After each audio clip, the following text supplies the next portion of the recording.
Por acaso sua banca está cobrando marcas de autoria na redação e você nem sabe direito o que é isso? E nem muito menos como colocar isso na sua redação?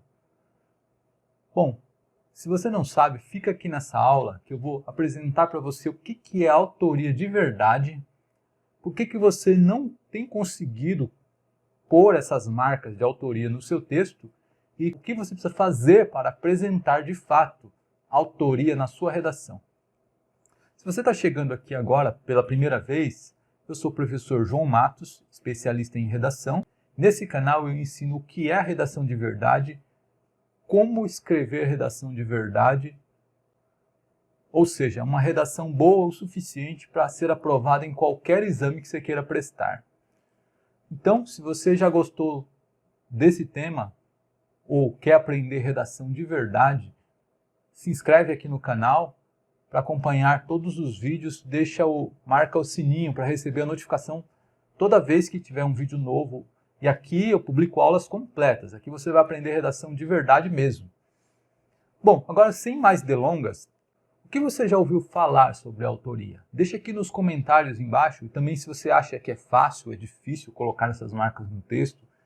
E se você já recebeu alguma avaliação baixa, porque o corretor alegou que você não apresentou marcas de autoria, deixa aqui também no comentário que eu quero saber. Bom, agora vamos ao nosso conteúdo. Quando se fala em marcas de autoria ou traços de autoria, a gente tem que entender exatamente o que é marca de autoria, em primeiro lugar. Né? O que são traços de autoria? Primeiro vamos pensar na palavra marcas. Né? O que são marcas? Marcas são vestígios, são traços, são algumas pistas que mostram, que direcionam para algum elemento, para alguma ideia. No caso da autoria, você encontra marcas, você encontra traços, você encontra vestígios no texto que mostra características daquela autoria, ou seja, daquele autor. E a palavra autoria? Autoria se refere ao autor. Então são traços, são vestígios, são marcas que apontam o estilo, a característica daquele autor que escreveu aquele texto. Se você pegar, por exemplo, as marcas, os traços de autoria do Machado de Assis, por exemplo, você vai perceber que ele tem uma forma de escrever peculiar dele. A linguagem bem trabalhada, a ironia fina, aquela propensão mais a sugerir do que a mostrar. Se você pegar, por exemplo, o Graciliano Ramos, que é outro autor que eu gosto, você vai ver que a linguagem dele, as características dele, a forma dele escrever, é totalmente diferente da forma com que o Machado de Assis escreve. O Graciliano Ramos ele tem uma linguagem mais seca, uma linguagem mais... um vocabulário mais cru. Ele é mais econômico na linguagem, por exemplo. Você pegar um Antônio de Alcântara Machado, você vai perceber que a linguagem dele é mais curta e grossa, meio que quase como um estilo jornalístico de escrever. Você pegar um Monteiro Lobato, você vai ver que ele tem as características dele de escrever, aquela descrição pormenorizada, o vocabulário, a exatidão vocabular, a ironia também, outra marca do Monteiro Lobato. O Oswald de Andrade, ele tem uma linguagem peculiar de escrever, própria de escrever, o seu estilo, aquela linguagem mais frases nominais, predominantemente frases nominais, períodos curtos, próprios do modernismo, e assim por diante. Cada autor, ele tem as marcas de autoria são vestígios que ele deixa no texto que mostram que foi ele que escreveu. Então, aqueles vestígios, aquelas marcas mostram que aquele texto é dele. Por que marcas? Por que vestígios? Porque no texto não está escrito no próprio texto, este é um texto do Machado de Assis. Esse texto que você está lendo agora é um texto do Graciliano Ramos. Não. É pelo próprio estilo, pela própria linguagem que ele utiliza que você deduz que é daquele autor. Por quê? Porque aquele estilo, aquela linguagem são marcas, são vestígios que ele deixa da forma dele se expressar. Bom, e antes da gente continuar, deixa eu só deixar claro que o tema dessa aula ele veio da sugestão de um seguidor meu lá do blog Redação Mania. Ele fez a seguinte pergunta, ele pergunta assim, ó, como deixar minha marca de autoria mais adequada usando expressões de posicionamento crítico? Sou muito simples nas palavras e quero dar uma ênfase melhor ao meu ponto de vista. Então eu vou explicar nessa aula como deixar suas marcas de autoria no texto e vamos comentar, vamos voltar a falar sobre esse uso de expressões, posicionamento crítico que ele disse, que ele colocou na dúvida dele. E se já que eu abri esse parênteses, se você quiser também fazer parte dessa lista VIP das pessoas que me seguem lá no blog Redação Mania, eu vou deixar aqui o link na descrição do vídeo. Bom, você também pode, antes da gente seguir, você pode também deixar suas dúvidas aqui nos comentários desse vídeo, tá? Bom, então, tudo bem. Entendi. As marcas de autoria, elas ficam no texto. O texto denuncia essas marcas, mostra muito daquele que escreveu. Mas falando da minha redação, como que o corretor vai identificar as marcas de autoria do meu texto, sendo que ele não me conhece? Ele nunca leu nenhum texto meu. E provavelmente quando ele for corrigir o meu texto, ele não vai saber que fui eu que escrevi. Porque a redação ela não vai com a identificação do nome para o corretor. Não, ele só recebe a redação, ele não sabe quem foi que escreveu. Bom, primeiro, para eu responder essa pergunta, eu tenho que dizer para você o que são marcas de autoria. Nos livros, a marca de autoria está no estilo, na forma do autor se expressar, no tipo de períodos que ele utiliza. Mas, e numa redação que debate temas, que discute temas, como que a marca de autoria se manifesta? Em primeiro lugar, eu vou te dizer que esses livros, que aparentemente são livros de histórias, contam historinhas, eles também debatem temas, tá? Eles debatem temas também. A história, muitas vezes, é um pano de fundo para ele debater algum tema da realidade, do drama humano. Então, no tema, primeiro eu vou te dizer o que não é marca de autoria. Certamente você já ouviu por aí dizerem que se você usar senso comum na redação, fundamentar suas ideias com senso comum, isso não é autoria. Pura bobagem, pura bobagem. Já fiz vídeos aqui no canal falando da fundamentação com senso comum. Fundamentação com senso comum é uma forma legítima de fundamentar e isso, o uso do senso comum ou não uso não faz do seu texto, ou melhor, o uso do senso comum não faz com que o seu texto perca as marcas de autoria, dependendo da forma como você utiliza.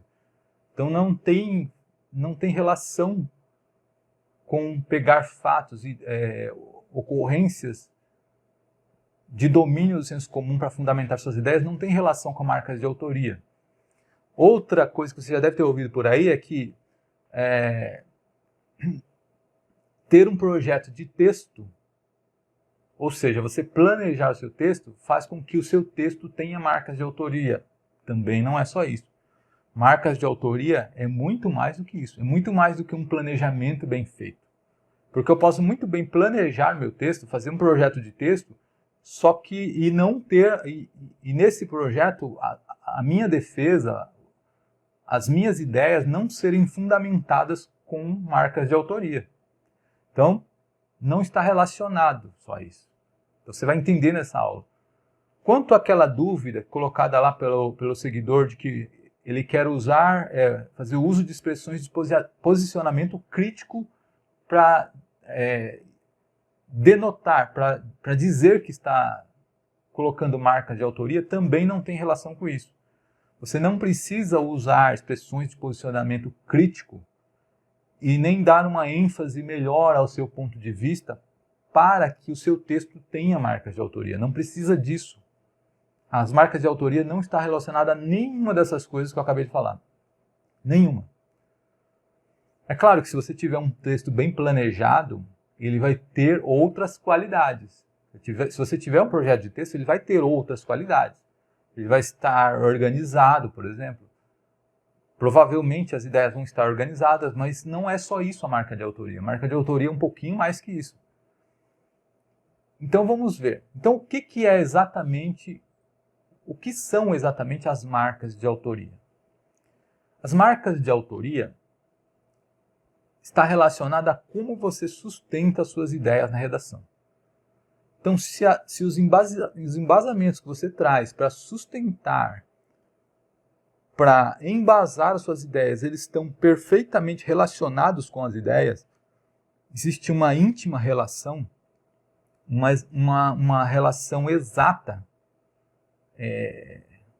Você pode dizer que existe uma marca de autoria. Então, quer dizer, o embasamento tem que estar estritamente, exatamente relacionado com a ideia que você quer sustentar. A marca de autoria reside exatamente nesse fato. O quão seus embasamentos são pertinentes àquela ideia que você está querendo sustentar. Quando eu digo pertinentes, estar relacionado, eu não estou querendo dizer aqui que o seu embasamento ele tem que sustentar aquela ideia 100%. Não é isso. Ele pode não necessariamente sustentar a ideia, mas ele precisa ter uma relação, estar bem relacionado com a ideia. Vamos dar um exemplo aqui. Vou pegar aqui um exemplo hipotético. Utilizando o raciocínio indutivo, que você já deve saber que o raciocínio indutivo ele não fundamenta uma ideia com precisão. Ele apresenta apenas uma probabilidade. Vamos supor que você está dissertando lá sobre a violência contra a mulher, aquele tema lá do Enem 2015.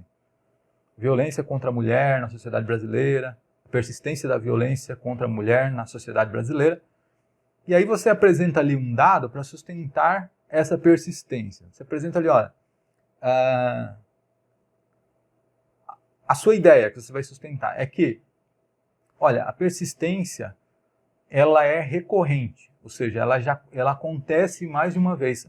Mais de uma vez as mulheres são agredidas, as que são agredidas, mais de uma vez elas são agredidas nos seus lares, nos seus empregos ou onde quer que seja. Aí você traz lá um dado para sustentar. Você diz assim, olha, eu vou inventar um dado aqui, tá? Esses dados aqui que eu vou falar não são verdadeiros, são só invenção só para você entender. Ó, das que já foram agredidas, 50% foram agredidas pela segunda ou terceira vez.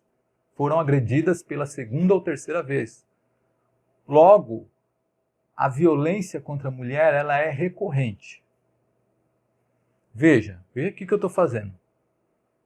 Essa minha ideia, que a violência contra a mulher ela é recorrente, foi sustentada devidamente com esse dado? Mais ou menos. Por quê? Porque eu trouxe aqui um raciocínio indutivo.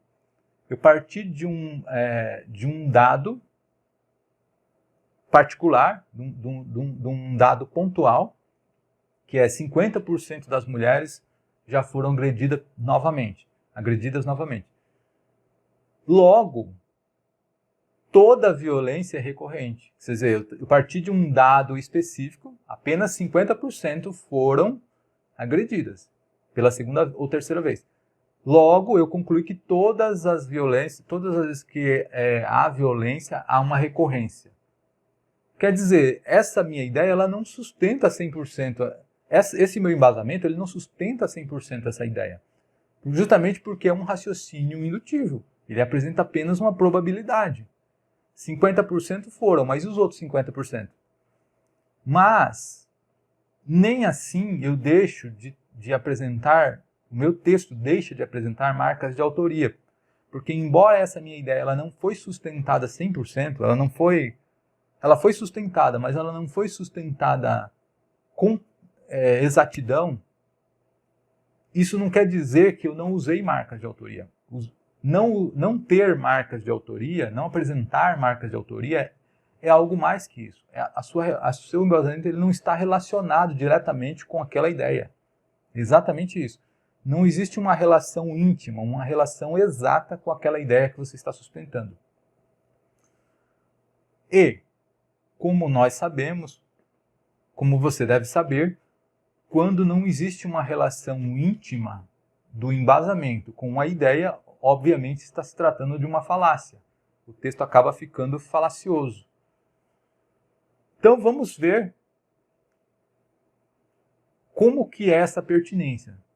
Essa pertinência do embasamento com a ideia sustentada, ela se manifesta numa forma de especificidade, ou seja, o embasamento ele é específico para aquela ideia.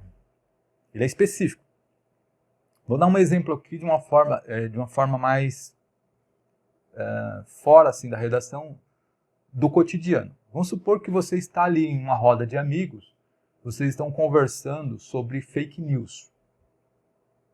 E óbvio, vocês estão demonizando a fake news. Vocês estão falando, olha, um fala, detesto essas mensagens de celulares, esse monte de mensagens que a maioria são fake news. Um fala. Aí fala assim, pô, as pessoas nem se dão ao trabalho de conferir se aquela informação está correta e já repassa para os outros?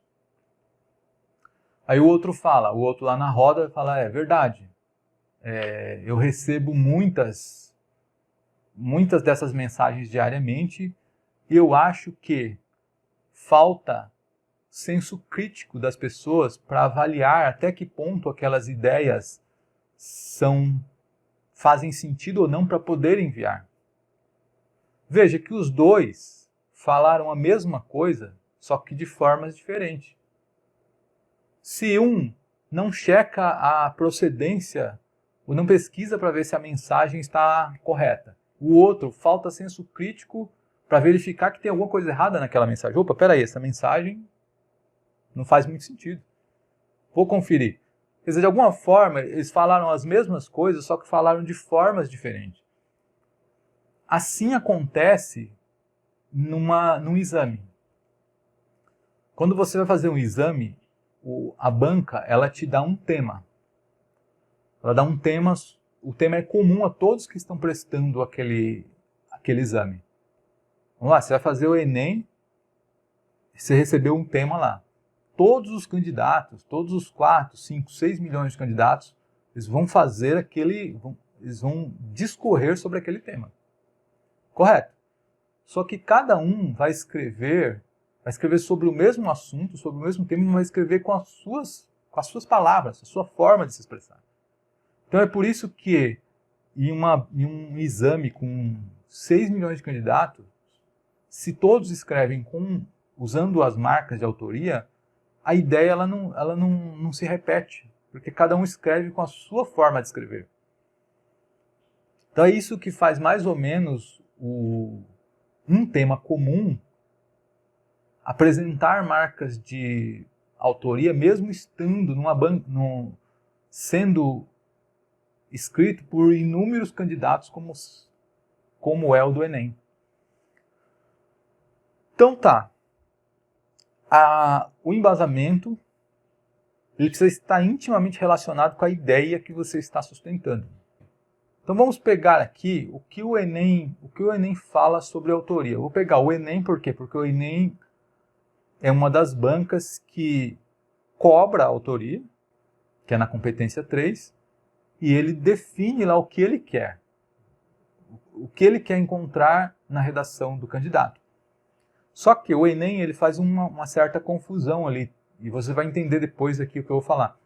Mas um pouco ele cobra na competência 2 e um pouco na competência 3. Porque na competência 2 ele cobra uma argumentação consistente a partir de um repertório sociocultural produtivo. Vamos lá, repertório sociocultural produtivo. Por que o repertório sociocultural ele tem que ser produtivo? Porque ele tem que se encaixar com a ideia que você está sustentando. Ele tem que fazer sentido. Então, esse produtivo, na minha opinião, ele tinha que estar mais na competência 3. Ele não deveria estar ali. A competência 2, ela se detém a ver se você sabe fazer uma redação dissertativa, se você sabe dissertativa argumentativa, se você sabe defender os seus argumentos. Agora, a qualidade dos argumentos já teria que estar mais na 3, mas eles misturam um pouco isso. Cobram um repertório sociocultural produtivo, cobram marcas de autoria na competência 3. Na competência 3, o que eles cobram lá? O texto tem que apresentar informações, fatos, opiniões relacionados ao tema proposto de forma consistente e organizada, configurando a autoria. Bom, se você vai apresentar um repertório sociocultural e ele vai sustentar as suas ideias, então você vai trazer informações, você vai trazer fatos, você vai trazer opiniões, entre outras coisas. Mas essas são 3 que eles colocam lá. Você vai trazer lá e ele tem que estar relacionado ao tema. Bom, se ele é produtivo, se ele faz sentido, se ele realmente embasa, é claro que ele tem que estar relacionado ao tema. Então, tem uma confusãozinha ali, uma mistura. Agora, de forma consistente e organizada, é claro, ele precisa realmente sustentar o que está sustentando e ele precisa estar organizado. Até aí, tudo bem. Mas, marca essas palavras. Repertório sociocultural produtivo, primeira, que são as palavras mais importantes dentro dessas competências. Produtivo, o repertório sociocultural, você sabe que não é bem repertório sociocultural, já falei em outras aulas, né? Mas tem que ser produtivo e as palavras mais importantes da competência 3, relacionado ao tema proposto. Essas 2 palavras são as que definem com mais exatidão a autoria no texto. Ok, a marca de autoria ela se manifesta no quão pertinentes são os embasamentos que você apresenta para sustentar as suas ideias. Entendi? Ok. Mas, por que exatamente as marcas de autoria elas se manifestam na pertinência, na especificidade com que aquela ideia se aplica, com que aquele embasamento se aplica àquela ideia, no quão coerente esse processo, essa especificidade se tornou? Tudo bem, mas por que as marcas de autoria estão aí, exatamente? Porque quanto maior a pertinência das ideias, quanto mais específicos os embasamentos forem para sustentar a ideia, maior será a integração, a apropriação dos conhecimentos de mundo que aquele candidato, que aquela pessoa que escreveu a redação mostra. Então, para que você consiga, em outras palavras, fundamentar uma ideia e essa fundamentação ela estar intimamente relacionada, isso mostra que os seus conhecimentos de mundo eles estão integrados em você. Que você se apropriou daquelas informações para poder apresentar na redação. Então, quanto maior a coerência, maior vai ser a integração ou apropriação dos seus conhecimentos de mundo, e maiores serão as marcas de autoria. Basicamente isso. Bom, e quando não há essa pertinência, quando as ideias não estão extremamente relacionadas, embasamento e ideia sustentada, então fica claro, por exemplo, quando a pessoa está apresentando ali dados que são pura decoreba. Fica claro para o corretor quando é decoreba, ou seja, quando ela não domina aquele assunto que ela está apresentando, aqueles fatos, aquelas informações. Quando ela não domina, fica claro para o corretor, porque as ideias não se relacionam, não estão intimamente relacionadas. E quando a pessoa domina, quando o conhecimento está integrado nela, o corretor percebe no texto. Então a ausência da marca de autoria é denunciada dessa forma. Essa pertinência das ideias. Então vamos pegar aqui um exemplo para mostrar quando as marcas de autoria não estão presentes, ou seja, as ideias não se relacionam, embasamento e ideia sustentada, e quando elas estão presentes. Vou pegar aqui 2 exemplos para te mostrar. Esse primeiro exemplo ele foi extraído do tema Caminhos para combater a intolerância religiosa no Brasil, tema do Enem 2016. Então vamos lá. É elementar pontuar ainda que a ausência de uma lei mais rígida faz o problema persistir. De acordo com Aristóteles, a política deve ser usada de modo que, por meio da justiça, o equilíbrio seja alcançado. De maneira análoga, a ineficiência da pena por intolerância religiosa rompe essa harmonia. Haja vista que, segundo o Código Penal, o indivíduo que comete o crime ficará detido por aproximadamente 1 ano e meio ou, caso não houver agressão física, será penalizado por uma multa apenas. Dessa maneira, evidencia-se uma participação mais ativa do Estado para uma intervenção. O que eu quero comentar desse texto aí? Eu quero comentar que essa paráfrase que é feita aqui do Aristóteles, ou pelo menos atribuída ao Aristóteles, a política deve ser usada de modo que, por meio da justiça, o equilíbrio seja alcançado. Você vai perceber aí, fazendo uma leitura mais pausada, que essa citação ela foi colocada de graça aí na redação. Ela não está fundamentando a ideia a que ela se propôs. Porque, na sequência, o candidato diz assim, de maneira análoga, a ineficiência da pena por intolerância religiosa rompe essa harmonia. Que harmonia? É esse equilíbrio aqui que a citação, ou a paráfrase da citação do Aristóteles traz, que por meio da justiça o equilíbrio seja alcançado. Primeiro que aqui tem um defeito de coesão, né? Não é de maneira análoga, né? Não é de maneira semelhante, quer dizer, de maneira análoga quer dizer de maneira semelhante. Não é de maneira análoga, é diferentemente, é o contrário. Diferentemente do que diz a citação ou a paráfrase do Aristóteles, diferentemente do que diz o pensamento do Aristóteles, a ineficiência da pena por intolerância religiosa rompe essa harmonia. Quer dizer, como não se pratica aquilo que o Aristóteles supostamente disse, então não há essa harmonia, esse equilíbrio, ele é rompido. Então não é de maneira análoga. Ao contrário do que diz o Aristóteles, ao contrário do que ao contrário do que diz, do que ele sustenta, ocorre que a ineficiência da pena por intolerância religiosa rompe essa harmonia. Então aqui tem um problema de coesão, mas não é isso que eu quero mostrar. O que eu quero mostrar é o seguinte, ó.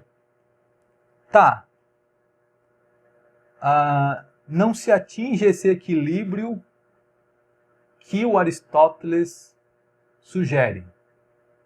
Mas o que isso tem, que relação que tem com o problema da ineficiência da lei, a ausência da lei, que é o que esse parágrafo defende? Ele diz aqui, ó, é elementar pontuar ainda que a ausência de lei mais rígida faz o problema persistir. Aqui está o tópico frasal. Não existe uma lei mais rígida que resolve o problema. Não existe uma lei mais rígida para isso. Então, quando ele começa a falar aqui do Código Penal, ok, perfeito. O Código Penal ele dá uma pena branda, isso ele está querendo dizer. Mas essa citação aqui, esse trecho aqui do pensamento do Aristóteles não tem relação nenhuma nesse parágrafo. Ele está totalmente aí isolado. Ele só trouxe para dizer que não acontece como o Aristóteles sugere. Mas isso não tem relação com o que está sendo defendido, que é a ausência de uma lei mais rígida. Você está percebendo o que eu estou querendo dizer? Que esse dado, esse embasamento aqui, que traz o pensamento de Aristóteles, ele não sustenta a ideia sustentada, que é a ausência de uma lei mais rígida. Ele não sustenta, ele está totalmente aí gratuito, ele está totalmente sem nenhuma função aí. Essa é a clássica falta de autoria, porque mostra que o candidato, ele decorou essa frase, ele decorou esse pensamento do Aristóteles e tentou colocar ele em uma redação qualquer. A redação, o tema que aparecesse ele iria colocar. Ou seja, ele não está escrevendo com as palavras dele, ele não está escrevendo com o estilo dele, ele está trazendo algo pronto, um pensamento pronto para encaixar em uma ideia. Então você lembra que eu falei? A autoria ela revela o estilo, as características, as peculiaridades de um autor. Você mostra as suas características, as suas peculiaridades quando você sustenta a sua ideia com as suas palavras, com a sua forma de pensar. Ainda que você traga a citação de alguém, mas quando você está sustentando com as suas palavras, com a sua forma de pensar, você faz o encaixe perfeito entre aquela citação, aquela passagem e a ideia que você está sustentando. Existe um encaixe, existe uma relação intimamente muito próxima. Mas quando não existe essa relação, se percebe que o autor do texto, ele não fez uma leitura crítica daquele embasamento, ele não pensou de forma crítica para usar aquilo. Agora eu vou mostrar para você, ao contrário, o trecho de uma redação que realmente apresenta marcas de autoria. Ele foi extraído de uma redação da FUVEST, de 2013. Foi o único ano que a FUVEST publicou as suas melhores redações. Divulgou, né? Liberou para o público. Então aqui está o trecho de uma redação. O tema desse ano, o tema é algo mais ou menos próximo disso. Eu digo algo mais ou menos próximo porque, na verdade, o tema ele era uma imagem e, a partir dessa imagem, uma propaganda, você tinha que fazer um recorte. Você recortar o tema pelo que você enxergou daquilo. Então, trazendo ali mais ou menos, definindo numa frase, esse tema seria valores e implicações de uma visão de mundo consumista. Isso aí é uma tradução livre minha do tema. Valores e implicações de uma visão de mundo consumista. Então o candidato ele colocou assim, ó. Em Valdrada, cidade descrita por Ítalo Calvino em As Cidades Invisíveis, há um lago que reflete todos os movimentos dos moradores, de modo que as pessoas passam a agir conforme a imagem transmitida de si próprios no espelho d'água aos outros. Saindo da ficção, por fim, algo similar se desnuda. Constrói-se um mundo de consumo e de imagens que acaba não apenas dando um sentido possível à realidade, mas confundindo-se com ela. A reflexão, assim como em Valdrada, é imagética, subordinada aos valores constituídos e, em tal fantasia, afoga uma reflexão consciente sobre um outro mundo possível. Perceba que o candidato aqui ele traz aqui uma ilustração do livro As Cidades Invisíveis, do Ítalo Calvino, em que em um determinado momento ele trata da cidade Valdrada, que é uma das cidades invisíveis das quais ele trata. Mas ele pega essa ilustração e ele propõe uma analogia com os nossos tempos, com o que acontece hoje em dia com relação ao consumismo. E ele diz aqui, ó, saindo da ficção, ou seja, trazendo para a realidade. Vamos analisar, vamos estabelecer essa analogia com o que acontece hoje, com a realidade. Algo similar se desnuda, o que se mostra. Constrói-se um mundo de consumo e de imagens que acaba não apenas dando um sentido possível à realidade, ou seja, o mundo que a gente vive do consumismo, ele é construído. E ele acaba se confundindo com o mundo verdadeiro. O mundo do não consumo, o mundo da priorização dos valores, acima de tudo, dos sentimentos. Então ele acaba se confundindo, ninguém sabe mais o que é a realidade, o que seguir, né? Aí a reflexão, no caso aqui não é a reflexão de pensar, é que ele está se referindo aqui, é a reflexão, o reflexo, como a cidade de Valdrada ela era refletida na água aqui ele está falando de um reflexo também, de um reflexo da nossa realidade, como se ele estivesse sendo refletido em uma água. A reflexão, assim como em Valdrada, é imagética, ou seja, nós temos uma imagem construída, porque essa imagem ela foi refletida pelo senso comum. Do que o senso comum acredita que é consumo, quais são os valores do senso comum? Ou seja, ela é subordinada aos valores constituídos. E o valor constituído predominante é o do consumo, né?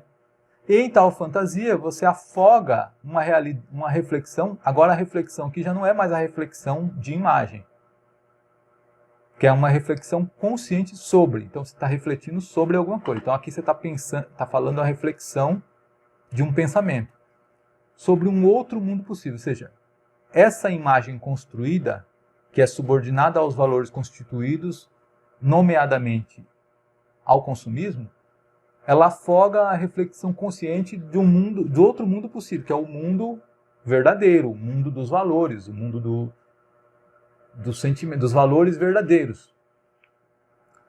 Então, resumindo aqui, essa analogia ela foi muito bem estabelecida, ela se encaixa aqui com perfeição. Por quê? O autor desse texto, ele leu o livro, com certeza ele leu o livro, ele fez uma leitura crítica do livro e viu que da mesma forma que a imagem da cidade ela é ilusória, é uma imagem construída, que os moradores seguiam uma imagem construída, hoje também se segue uma imagem que é falsa. Então essa analogia ela foi muito bem estabelecida, que foi muito bem amarrada com os nossos tempos, mostra que o autor ele não só leu, como ele entendeu a passagem original do livro, como ele fez uma leitura crítica, como ele soube aplicar a nossa realidade. Ele soube aplicar. Esse relacionamento das ideias mostra que ele soube aplicar. Mostra que ele soube aplicar isso. Então ele soube trabalhar com a informação que ele tinha. Então aqui está um exemplo de autoria, ou seja, em que as ideias, os embasamentos apresentados, eles se relacionam muito bem com a ideia defendida, está perfeitamente relacionado, e um exemplo de falta de autoria em que não há nenhuma relação. No exemplo que eu dei aqui, não há nenhuma relação, mas quando a relação também é pouca, também se aplica à falta de autoria. Se deve à falta de autoria. Bom, enfim, as marcas de autoria, ela mostra que o aluno pensou para poder escrever. Entendeu? O aluno pensou, ele refletiu. Está claro ali no segundo exemplo que o aluno pensou. Ele pensou para poder escrever aquilo. E que no primeiro não foi pensado.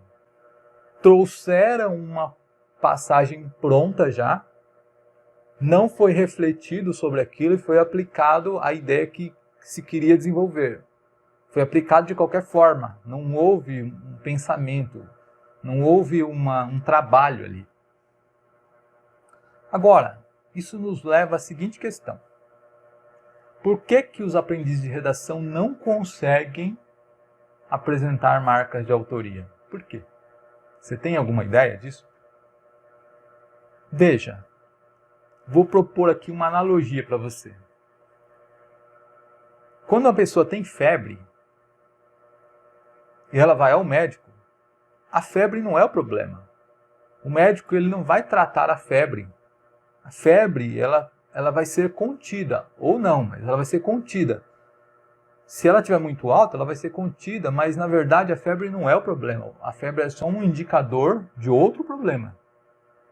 Então, essa ausência de marcas de autoria, ela é como uma febre. Ela é só um indicador de outro problema. E esse outro problema é a falta de um conhecimento de mundo sólido. Porque quando a pessoa tem um conhecimento de mundo sólido, esse conhecimento de mundo está integrado aos seus conhecimentos, ela sabe aplicar aquilo em outros contextos. E sabe aplicar isso a outros temas. Então, a falta dessas marcas só denuncia que falta esse conhecimento de mundo. E onde está o problema? O problema está exatamente no método utilizado, no método de redação que se ensina. Por exemplo, os professores hoje eles recomendam o quê? Olha, você precisa desenvolver sua própria linguagem. Para o seu texto ter autoria, você precisa desenvolver sua própria linguagem. Você precisa, sei lá, desenvolver o seu senso crítico.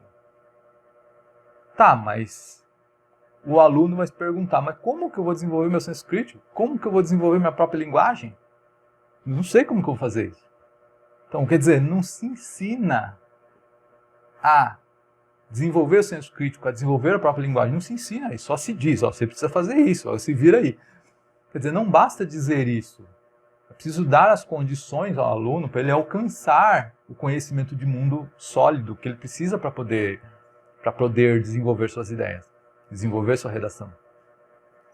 Então, como não se ensina a pensar com o auxílio de um método que seja eficaz, então os professores costumam dar um jeitinho aí, o jeitinho brasileiro.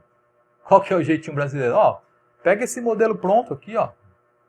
Pega aqui, ó, esse modelo pronto. Vai ser mais fácil para você. Você já tem um modelo pronto, você vai lá e só coloca. Ah, pega aqui essas citações, ó. 20 citações para a sua redação. Ah, pega aqui essas citações, toma, ó, 20 citações prontas. O que mais que você quer? Joga na sua redação lá, ó. Tem para todos os temas aqui, ó. Só pegar. Só pegar. Sai pegando aí, ó. Sai pegando aí. Escolhe. Esse aqui é pro tema tal, esse aqui é pro tema tal, esse aqui é pro tema tal. Isso é o jeitinho brasileiro. Isso é o jeitinho brasileiro de ensinar. Você tem que fazer o seu aluno desenvolver um senso crítico, ter um conhecimento de mundo sólido, não ir com um monte de decoreba para a prova. Não é assim. Por quê?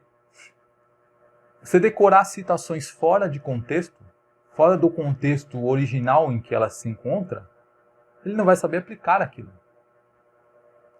E aqui, desculpa a crítica, né? Desculpa, mas é o que eu penso. Propor modelos prontos para os alunos é insultar a inteligência do aluno. É insultar. É a mesma coisa que dizer para o aluno, olha, você não é capaz de criar o seu próprio modelo. Então toma aqui um modelo pronto. Toma aqui uma introdução pronta, olha, isso aqui serve para qualquer tema, tá? Tá fácil para você, hein? Agora, se você não tirar a nota 1000, se você não tirar a nota máxima, então peraí, não sei o que eu vou fazer por você. Tá aqui um desenvolvimento pronto, toma, tá aqui, ó. Esse desenvolvimento serve para qualquer tema. O professor que te faz isso, desculpa, ele está insultando a sua inteligência. Ele está dizendo que você não é capaz de desenvolver o seu próprio modelo. E se você não desenvolver o seu próprio modelo, você nunca vai apresentar marcas de autoria na sua redação. Desculpa, mas é assim. Desculpa, não sou eu que controlo, mas é assim. É assim que funciona. Então, por quê? Vamos lá, por que a decoreba não é conhecimento de mundo?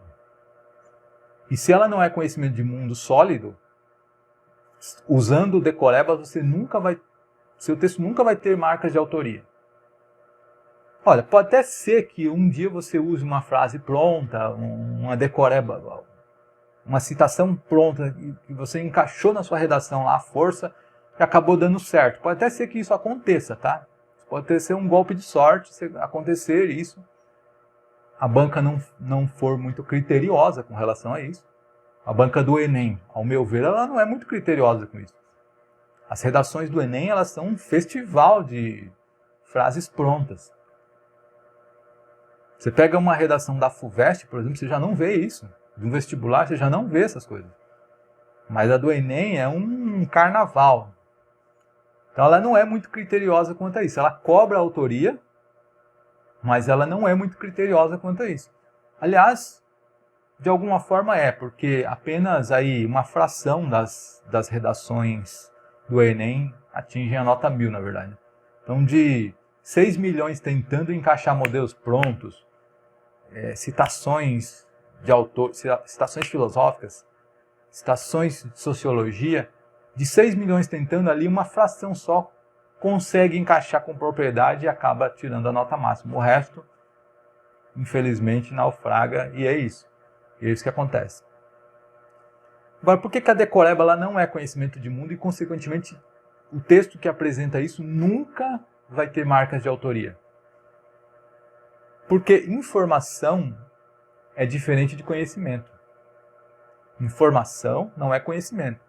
Você pode ler 30 livros desses por mês, fazer uma leitura dinâmica, ler 30 livros desses por mês, assistir a todos os documentários que tiver na Netflix, assistir a todos os filmes indicados pelos professores. Você pode ler a Constituição, pode ler o que você quiser, mas se aquilo não se transformar em conhecimento para você, esquece. Foi a mesma coisa que você não ter feito nada. Por que informação ela não é conhecimento? Porque para a informação que você recebe se transformar em conhecimento, ela precisa passar por esses estágios que eu vou falar aqui agora. Ela precisa ser acessada, ou seja, precisa receber a informação. Ela precisa ser compreendida, você precisa compreender aquela informação. Compreender mesmo. Ela precisa ser absorvida, ou seja, você vai... absorção ela é equivalente a uma retenção, só que uma retenção provisória. Vamos dizer assim, você absorveu um conteúdo que você estudou, daqui 2 semanas, 3 semanas já não lembra mais. É uma memória ali de curto prazo, a absorção. Precisa ser retida, aí tá. Agora a gente começa a falar aqui de conhecimento de verdade.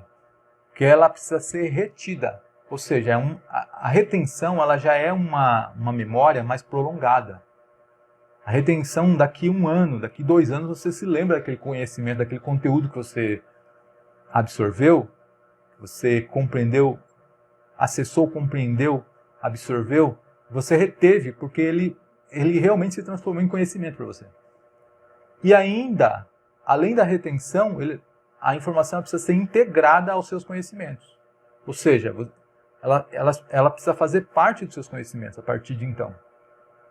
Quando a informação ela atinge o estágio de estar integrada ao conhecimento de alguém, você consegue facilmente, por exemplo, com aquele conhecimento, explicar aquele assunto para alguém, dar uma aula sobre aquilo.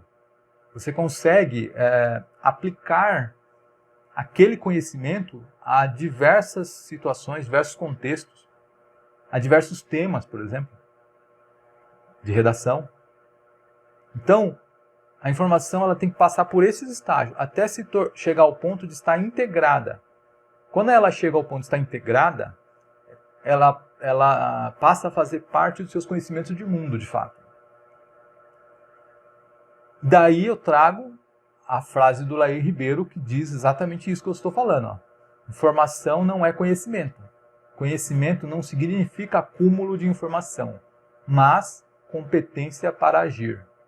Ou seja, a partir do momento que aquele conhecimento, você consegue agir com aquele conhecimento, você consegue, por exemplo, passar ele para uma pessoa, consegue aplicar a um texto, então você tem competência para agir a partir dele, a partir daquele conhecimento. O que a decoreba não permite. Por que desafio para você, por que a decoreba de citações, até de passagens, ela não permite, ela não faz parte do seu conhecimento de mundo, começa por aí, porque é só uma decoreba. E ela não permite que você aplique com propriedade na redação. Por quê? Porque, veja, a decoreba ela é uma retenção, muitas vezes, sem compreensão. Então, daqueles 5 estágios que a informação precisa passar, ela já fura no segundo. Você acessa a informação, mas não compreende a informação. Professor, mas eu entendo as frases que eu levo para minha redação. Eu compreendo a frase, eu li e entendi. Tá, meu querido aluno. Você entendeu aquela frase, mas você não entendeu o contexto maior de onde ela foi tirada. Aquele ali é só um fragmento muitas vezes um fragmento insuficiente de um pensamento maior. Foi tirado de um contexto maior aquele pensamento. Que muitas vezes, por ele ser insuficiente, aplicado a um determinado assunto, não faz sentido. Não se encaixa. Quer ver? Hoje em dia, a febre é utilizar a modernidade líquida do Bauman, sociólogo Bauman. Modernidade líquida. Essa é a febre, é a modinha. Mas será que a maioria, todos ou a maioria das pessoas que usam essa fundamentação leram a modernidade líquida do Bauman? Leram realmente? Ou pelo menos leram um capítulo do livro e entenderam realmente aquele raciocínio fechado? Será que foi assim? Fica aí para você pensar. Então, um fragmento muito insuficiente, às vezes uma frase, uma passagem, dentro daquele contexto de onde ele foi tirado. Então, você pode entender muitas vezes a frase que você está colocando, mas você não entendeu o contexto geral de onde ela foi tirada. Por isso que, muitas vezes, não existe relação entre aquela declaração e a ideia que você está sustentando. Ou a relação é muito tênue, é muito frágil. Isso mostra o quê? Uma falta de uma análise crítica do conteúdo que está sendo apresentado. Quem domina realmente um assunto, quem tem conhecimento de um assunto, por aquele conhecimento ele já ter se apropriado daquele conhecimento, a apropriação ela pode ser considerada até um estágio a mais do que a retenção, porque a apropriação é algo um pouquinho mais arraigado, é como se ele já fizesse parte das suas crenças, a apropriação. Né? Então, quando você se apropriou, você já fez uma análise crítica dele na apropriação, na retenção, no consumo dele. Então, você já trabalhou com ele criticamente, você tem condições de desdobrá-lo de outros formatos, em outras conversas, em outros assuntos. Tá, temos esse problema. As pessoas preferem a decoreba, é mais fácil, né? Eu acho. Acho que elas pensam isso. Então, como adquirir conhecimento de verdade? Conhecimento de mundo de verdade. Como adquirir? Você já pensou, já considerou em não decorar, mas aprender? Você já passou pela sua mente isso? Em vez de você pegar 20 frases, de citações diversas, de sociólogos, filósofos, teóricos aí dos mais gabaritados, você pegar um capítulo de um livro de filosofia que trate mais ou menos do assunto daquela citação, de uma daquelas citações, 2 capítulos, e ler e tentar entender mesmo, tentar adquirir aquele conhecimento, você vai me dizer assim, professor, mas eu não tenho tempo, a redação é amanhã. Então, você começa a construir o seu conhecimento de mundo agora. Isso era para ontem. Isso é um processo diário, é um processo que você precisa construir paulatinamente. Não é algo assim que você vai conseguir do dia para a noite. Não é algo assim. Então, começa a construir o seu conhecimento de mundo o quanto antes, mas não esquece disso que eu acabei de falar. Para que seja conhecimento de mundo, você tem que conhecer mesmo. Você tem que aquele conhecimento tem que estar retido em você, integrado em você. Não é só você decorar. Então, não use estruturas prontas. Eu já falei isso em outro vídeo. Não use estruturas prontas. Aprenda a escrever a sua própria estrutura. Você vai conseguir, dessa forma, apresentar marcas de autoria. Vai colocar a sua marca no texto. Você vai conseguir. Se você pegar uma estrutura pronta, você não vai conseguir isso e talvez não vai nem conseguir usar essa estrutura de uma forma adequada. O tempo que você gasta para decorar frases, para decorar estruturas prontas, é praticamente o mesmo tempo que você vai gastar para aprender. Desde que você use o método certo. Desde que você use o método certo, você vai lá ler 2 capítulos daquele livro que eu mencionei, filosofia, sociologia, sei lá. Você vai ler aquilo. É claro que você vai se deparar com passagens que você não vai entender. É claro. E o que você vai fazer diante disso? Você vai continuar a leitura? Não. Quem quer aprender de verdade, quem quer conhecer, vai parar e vai pesquisar aquilo. Não vai seguir adiante, sendo que alguma passagem ficou confusa para ele, ficou obscura. Não, não vai seguir. Porque se você seguir, você vai chegar lá na frente, você vai haver outra passagem que vai precisar daquela outra passagem, de você ter entendido aquela passagem, e você não vai entender a outra lá na frente de novo. Então, aquilo vai ser, pular aquela passagem vai ser um obstáculo para você continuar a leitura, e quando chegar lá na outra passagem que você não vai entender, você vai se desmotivar e não vai ler mais. Você vai achar que você não consegue. E não é isso, você só não está fazendo do método correto, do método certo.